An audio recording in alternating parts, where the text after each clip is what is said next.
Vous ne savez pas trop que penser de la Chine et des Chinois. La langue, le peuple qui la parle, ce qu'on vous dit de la langue et surtout du peuple qui la parle, vous donne beaucoup trop de matière à penser.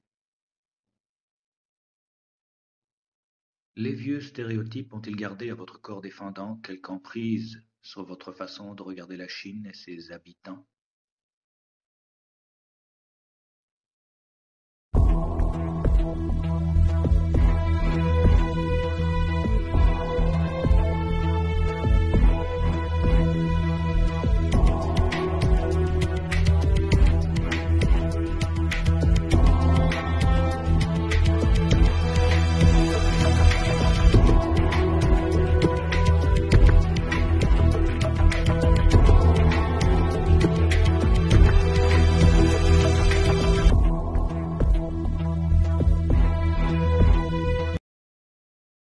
L'éducation en Chine, ça ressemble à quoi? Épisode 3.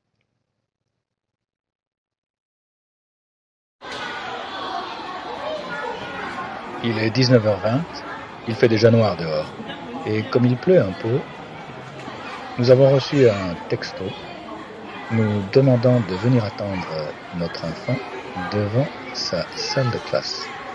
Nous voici donc au 3e étage, au 4e, comme diraient les Chinois, du bâtiment dans lequel Emma poursuit sa scolarité depuis maintenant 3 ans. Les parents scrutent l'attitude de leur enfant ou font les 100 pas dans les couloirs, ou comme moi, impatients ou ayant des fourmis dans les jambes, ils montent en toiture pour admirer la ville dans la nuit.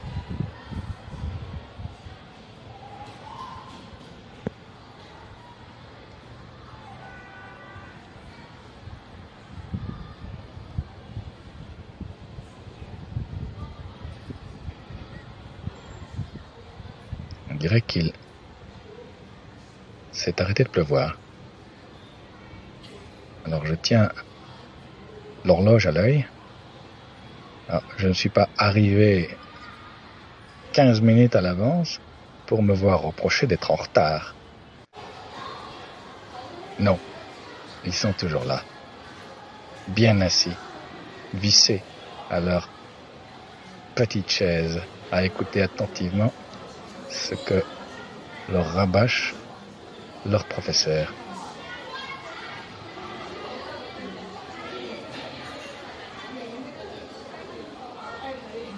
Uniforme, dos bien droit, concentration, à peine quelques signes d'inattention. Je me concentre sur ces détails en attendant que les portes s'ouvrent enfin. Et je repense à la question de départ, à savoir, l'éducation en Chine, ça ressemble à quoi? Eh bien, objectivement parlant, je ne sais pas. Je ne peux que vous la montrer telle que je la vois. Pour répondre de l'intérieur à cette question, il faudrait que je sois Emma, il faudrait qu'elle me parle un peu plus de ce qu'elle vit du matin au soir, du lundi au vendredi, dans cette salle de classe, où je ne suis pas. Tout ce que je sais, c'est que quand on rentre enfin à la maison, on s'échange, on écoute de la musique, et là je sais exactement ce qu'elle pense.